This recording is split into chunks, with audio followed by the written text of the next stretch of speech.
The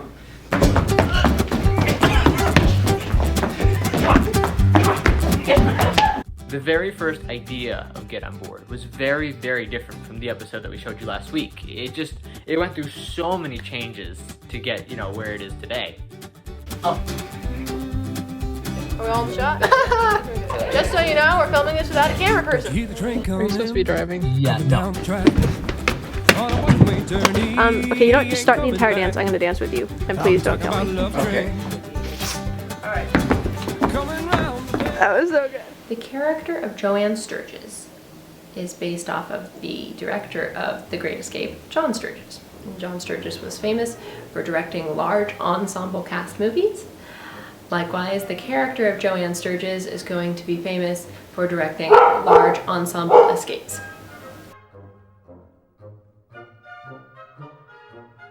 The character of Sturgis had actually already been used in the first spin-off episode we made, Go West Young Nuts. But when we made that episode, we didn't have the full spectrum of Sturgis' character developed yet. She lives half her life as the girlfriend to the commandant, and the other half of her life, she works alongside Butts McCollum, helping Nuts get to freedom.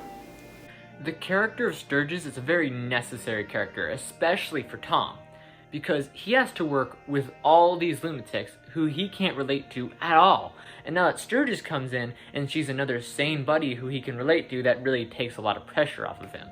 We really wanted to add that feel of espionage to this episode because with the concept of the Underground Railroad, we talk a lot about Butts McCollum, but because his identity is such a secret, you can't really put a face to all this spying and stuff.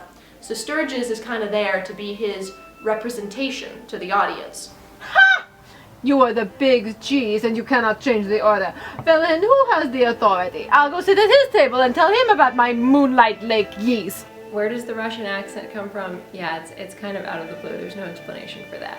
Her role is more of like the mom of the group, I guess I would say. She's very caring to others, especially the Ploddle and Tom, and just really like the guide. She's also a really good guilt tripper. There's a lot of spell guys in the sane world. Need rescuing.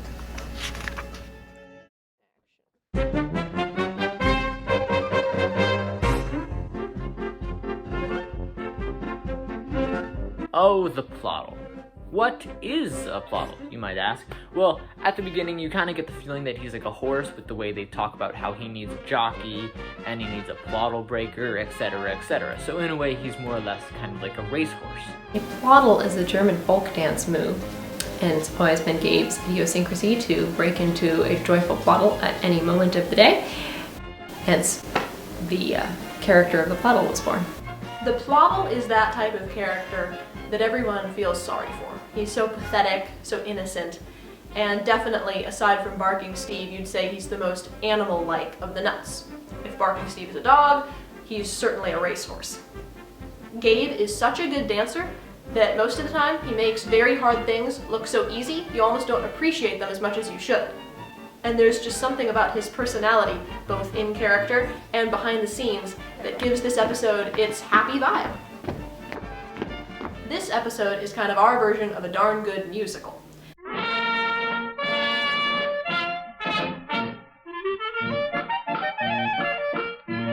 Every episode is going to follow a different genre of movie, and with a cast of singers and dancers, and we're all musicians, we decided to let this one, since it's theater themed, have more of that musical vibe. Richard DeRee was a dance ethnologist who, in his retired years, took us homeschoolers under his wing and taught us international folk dance. And of the kids that he taught, Gabriel Shepherdson was his star pupil. And by the time Gabe was a teenager, he was described as the lead male dancer of the All Saints Dance Troupe. Many of the darn good cast studied under Richard DeRee, and there's some cute nostalgic pictures of when we were all really little. But Gabe was always his star pupil in a way. It was really rewarding, and sadly we lost Richard this October, so halfway through the filming of this episode. So when we went back to film the rest of it this March, it was a whole different take on our performance because we realize now that we're living his legacy for him. We will forever appreciate the technique and the precision that Richard Dury integrated into our dancing. And that's really evident in some of Gabe's dancing and moves like where he picks Sheila up off the floor for the pivot. That was completely unscripted, unchoreographed, but Gabe is that good and has such good technique thanks to Richard that he can just make amazingly hard technique look very effortless. 2, 3, down, up, Down. Okay, okay. 1, 2, 3, 1, 2, 3, down, up there. So Lullaby and Ragtime and the pieces that go with it are all written by Sylvia Fine, the wife of Danny Kaye, and they're all from the movie The Five Pennies, which is a movie about Red Nichols. That's always been a really favorite little ensemble medley in our family. We began singing that with the McCarthys when they were all yay big, and it was really kind of nostalgic to sing it on set. We didn't rehearse that or anything. We just jumped in and sang it because it's part of our childhood together. There were some really nostalgic things about filming this episode. For instance, the lullaby that Sheila sings to Barking Steve is a tune that James McCarthy and I have been doing as a duet for many years. In fact, it used to be our act that I would sing the lullaby to him and then carry him off the stage. Obviously, those days are over. He's a little too big for that now, but it was sweet to kind of take a trip down memory lane and do that duet and have Danny sing the part that he's been singing for probably a good 10 years of his life. The one thing I remember most about our dance teacher, Richard Dury, was he was the type of man where you'd know him for about 5 years and then you'd suddenly find out some startling new fact about him. He was a black belt in karate who had studied under Bruce Lee, or that he'd been a deputy sheriff in LA, or that he had a master's in dance ethnology. You had to know him for a long time before these cool facts came out. And in a strange way, I almost feel like the character of Sturgis is kind of a tribute to that. Because Sturgis is definitely the type where you're going to have to know her for a long time and through many different episodes before you really start to understand her and little by little see all the different facets of her multidimensional personality and her many mysterious capabilities. The overall feel of this episode was very, Broadway-esque, and the fact that we had like the whole train section of it just kind of fit. We were very honored to be given permission by the Irish band We Banjo 3 to use their recording of the song, and that was actually quite fitting because one of the original concept ideas for this episode was that it would take place at Milwaukee Irish Fest in Wisconsin, which We Banjo 3 performs at every year, and would feature the band as a part of the episode.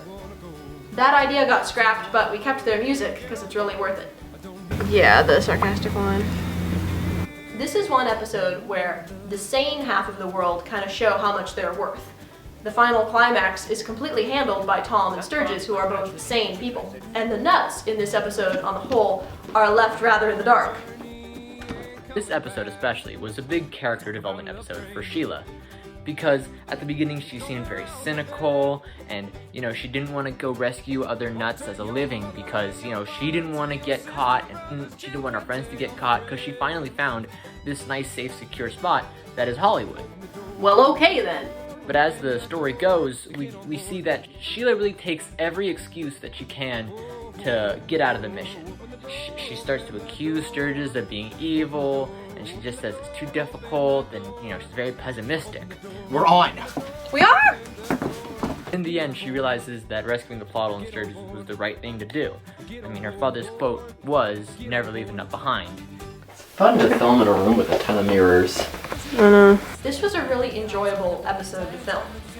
Because we had quite the time crunch on filming this at the theater, there's a lot of shots where we had one take at it and things went surprisingly well, and other times where the panic itself kind of lent to the acting. That's the scariest thing I ever saw. I know. My life flashed before my eyes. Yeah, All I see is green wallpaper. One other thing that was pretty special about the making of Get Onboard was it was only a few days before our beloved McCarthys moved to Texas. So we knew that we weren't going to be able to go back and get any of these shots again that easily. It was a crazy, kind of fun way to spend one of our last days together, and it really kind of captures some of the darn good memories of last summer. I can say goodbye, so I'll take my